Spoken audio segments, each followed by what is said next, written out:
Trois raisons pour lesquelles vous devez prier pour les lions indomptables et pour les sportifs de haut niveau.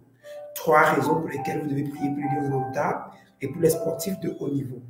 La première raison, c'est que tous les hommes ont besoin du salut, même les sportifs.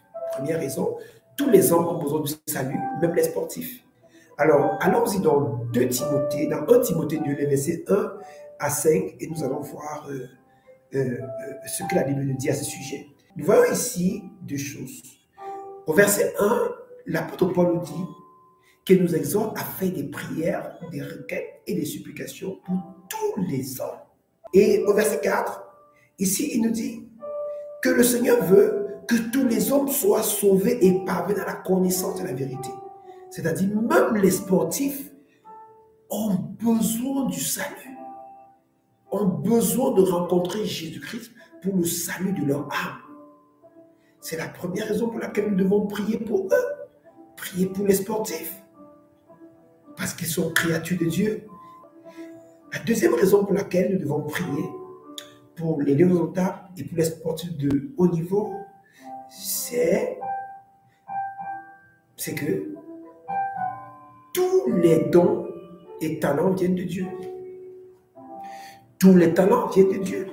Nous allons trouver cela dans le livre d'Exode 31. Le livre d'Exode 31, nous allons voir cela. Nous allons lire les versets 1 à 6. Exode 31, les versets 1 à 6.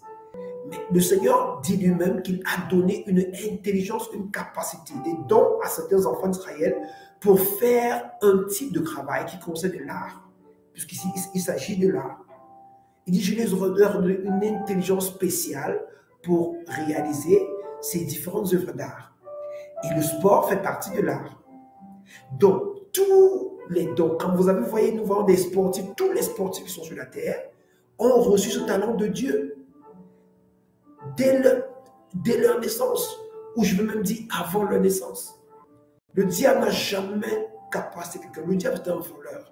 Il vient uniquement voir ce que Dieu a déjà fait et il vous détourne du bon chemin. Je suis désolé parce que il y a de nombreux parents ou de nombreux chrétiens qui ont détruit les talents de leurs enfants sous prétexte que le sport est diabolique, sous prétexte que le football est diabolique. Le football, c'est un sport comme tout autre sport.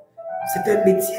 Et comme un enfant peut être appelé, dans une famille, un peut être appelé à devenir avocat, l'autre appelé à devenir pasteur, l'autre appelé à devenir sportif.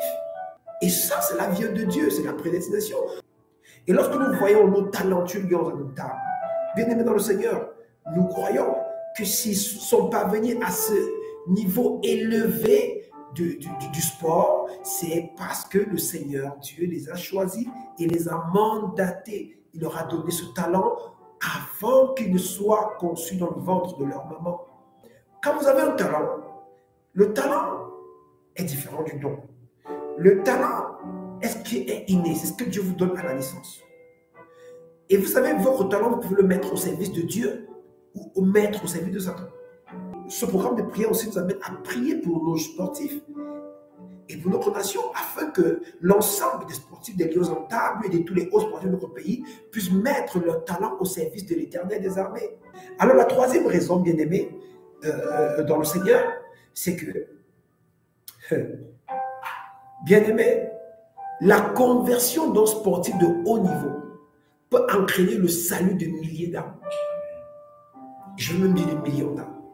La conversion d'un sportif de haut niveau, un seul, peut entraîner la conversion de milliers d'âmes. Romains 8, verset 19, nous parle d'une stratégie d'évangélisation que Jésus lui-même a légué comme héritage aux enfants de Dieu de notre siècle. Le monde attend avec ardent désir la révélation des fils de Dieu. Il y a des moments où vous devez arriver à un certain niveau de grandeur pour que d'autres personnes se convertissent.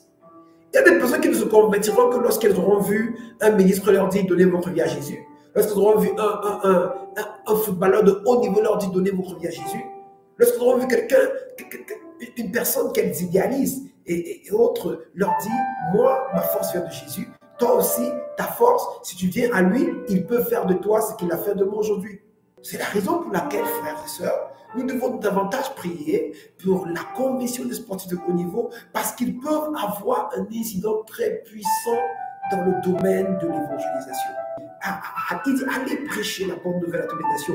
Prêcher la bonne nouvelle, il n'a pas appelé tout le monde à devenir pasteur. Il y a ceux que moi j'appelle les pasteurs de stade. Par exemple, un sportif de haut niveau est un pasteur de stade. Je vais vous parler de deux footballeurs à renommée internationale. La première personne dont je vais vous parler, c'est Radamel Falcao. C'est un Colombien.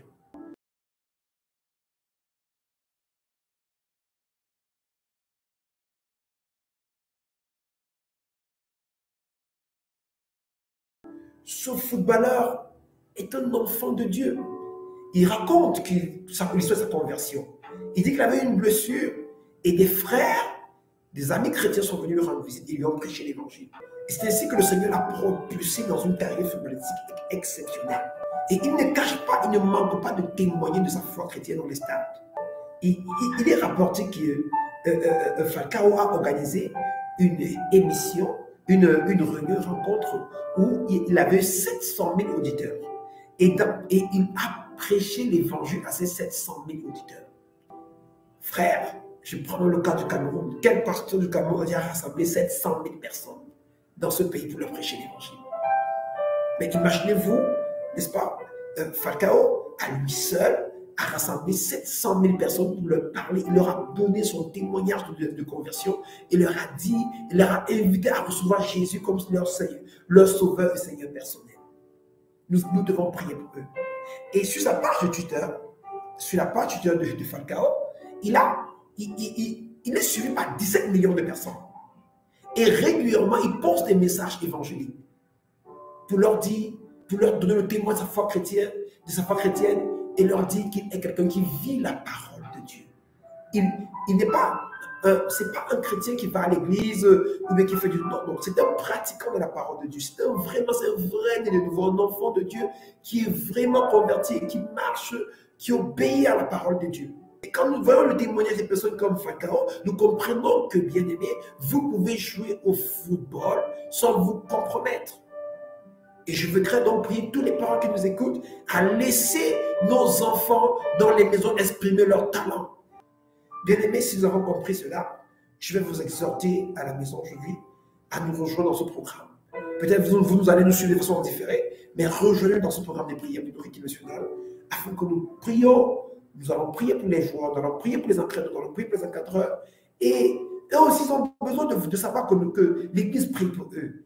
Ils ont besoin de ce soutien moral, cet impact spirituel, ils ont besoin de cet impact spirituel.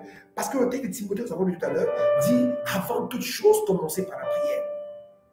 Et moi, j'ai compris avant toute chose, avant même la Coupe du Monde, commencez par la prière. Dédiez-moi votre équipe nationale et je serai avec vous. Je voudrais donc t'inviter, mon frère, ma soeur, à nous rejoindre dans ce programme de prière pour les lieux notables durant tous ces moments, jusqu'au moment où nous allons parvenir à la compétition, jusqu'au moment où nous allons jouer notre premier match, n'est-ce pas, à savoir le 24 novembre, et ainsi de suite. Oui, je sais, j'ai parlé de deux footballeurs, il y a le deuxième footballeur que vous connaissez bien qui est Cavani, n'est-ce pas? Mais Cavani, nous allons revenir à la prochaine émission puisque nous n'avons plus assez de temps. Vous permettrez de parler de la vie de Cavani à notre prochaine émission et nous ferons même des documentaires sur ces enfants de Dieu qui sont en train de briller dans le monde entier.